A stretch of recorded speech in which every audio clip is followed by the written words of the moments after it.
It's not like this is a big surprise. I kind of knew what I was getting into. What's going on, everybody? My name is Mike Brown, aka Review King MB, and I just got back from the theaters after seeing House Party, the remake. I think it's a remake, yeah. Sure, it's a remake. This is a 2023 film that was produced by Lebron James and directed by Cal Matic. And the plot, who gives a shit? Who gives a fuck? If you've seen one House Party movie, especially the original, but the sequels of lowering quality, you've seen them all. As far as you have these two characters who, in this case, these guys are just sort of, is losers too harsh of a word? I mean, they, especially the main character, who's played by Jacob Lattimore, he needs money for his daughter to get into preschool, I think, and he also needs to get money to get his own place because his parents are moving from their LA house. And then his friend, played by Tossin Cole, he's just a flat out criminal. I mean, they work for a cleaning service, and that's kind of how they get into the house that they get into for this house party. But still, they're always fucking up every job. They did something at their last job to where they already know they're going to be fired. So, well, what do you know? They just happen to get LeBron James's house for their cleaning, and they decide, well, fuck it. Let's just use this guy's house and throw a massive party with not just our friends, but LeBron's celebrity friends too. And we can charge people, and that's how we'll get our money. Not even, and of course they bring it up, but it's brushed over to the side of like, this is highly illegal. This is something that we will be fucked if we do this. And sure, somebody mentions that, but they just do it anyways. And so I'm sitting here like, am I ever supposed to feel bad for these characters? Am I ever supposed to sit here and say, oh man, I really hope they don't get caught? I did not like this movie. Let me just cut to the bullshit. I didn't like this film.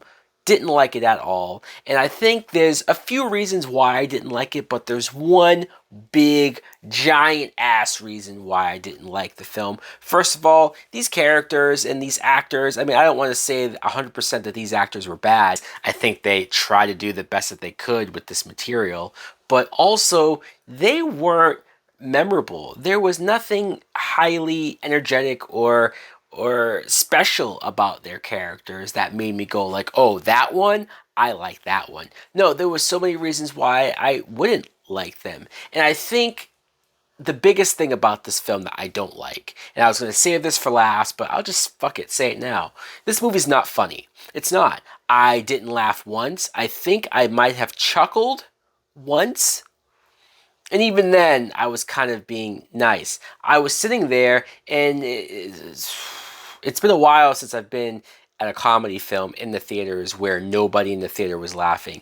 There was one girl in the theater who was laughing. And I almost felt like looking over and saying, really? This shit? But hey, she was having a good time. Maybe somebody else out there somewhere will find this movie funny, but I just thought this was brutal. The jokes, the material, some of the delivery, just a lot of it was kind of painful. I mentioned how the characters were unlikable because of all the bad choices that they made. And I know that the point of a lot of movies is that your main characters are going to fuck up or are going to get themselves in a situation where, yeah, it's going to be bad. But because I didn't find anything redeemable, I mean, maybe if they were funny, I could say to myself, well, at least they're funny. But I didn't even get that either. So that just compounds on top of everything else for why I didn't like them. Some of the side characters, Andrew Santino. I've seen this guy before, and I thought that his character had potential to be really funny because he was LeBron's neighbor. He's the white neighbor who comes over and sees that a bunch of black people are there and about to throw a party. And so he is the guy that you need to be careful of because he's threatening to call the cops or he's threatening this and that. And I just don't think they went anywhere interesting with it. And I thought the joke of him coming over and saying, "Hey, Black Lives Matter" to the black characters was just super cheap. Maya, the singer, the artist, Maya, shows up here because one of the main characters has a huge crush on her. And you know what? I don't blame him. Maya, back in the day, I had a crush on her as well. She was super hot, and she's still very attractive today. Very much so. So there's that. Kid Cudi. Now, I always knew Kid Cudi for his songs and whatnot. I really do like that Pursuit of Happiness song. They praise him a lot in this movie for that one song, and he deserves it. But I didn't know that he was an actor as well until I saw that movie X, that horror movie. And so here, seeing him play this really weird version of himself, this brooding and just antisocial version of himself, like, I thought that had potential as well. I wanted to go along with it. It made me chuckle at one point.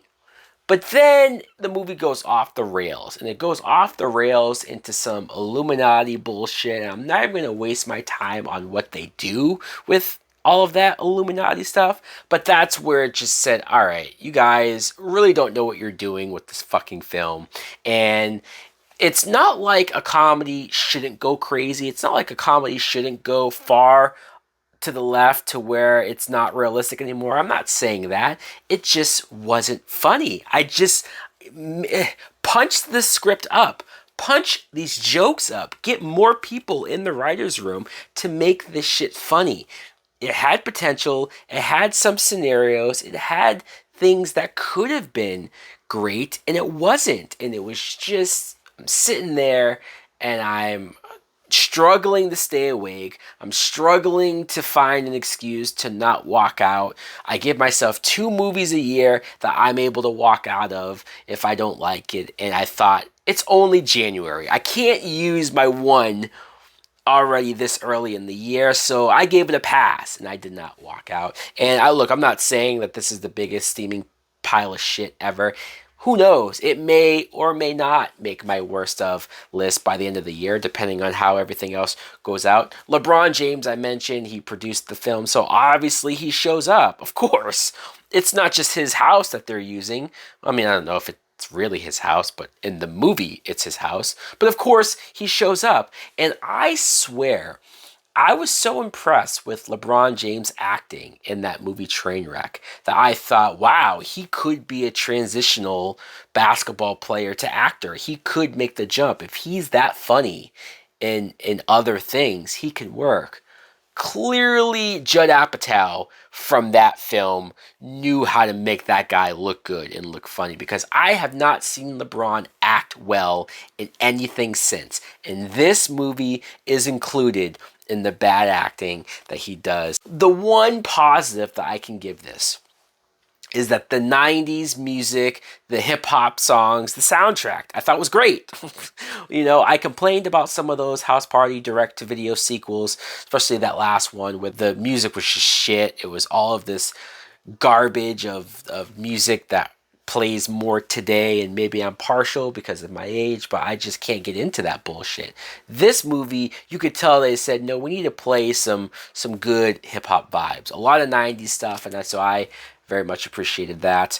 But yeah, this film, I'm gonna have to give it some old bullshit. Man, this some old bullshit. So guys, let me know in the comments below if you too gave a shit and actually saw this in the theater, which that's another thing. If this movie was on Netflix or on HBO Max or on some streaming service, maybe I wouldn't be so harsh to it. But you put this in theaters, only in theaters. It's a waste of my goddamn time and money. Thanks for watching. Like, comment, subscribe. Later.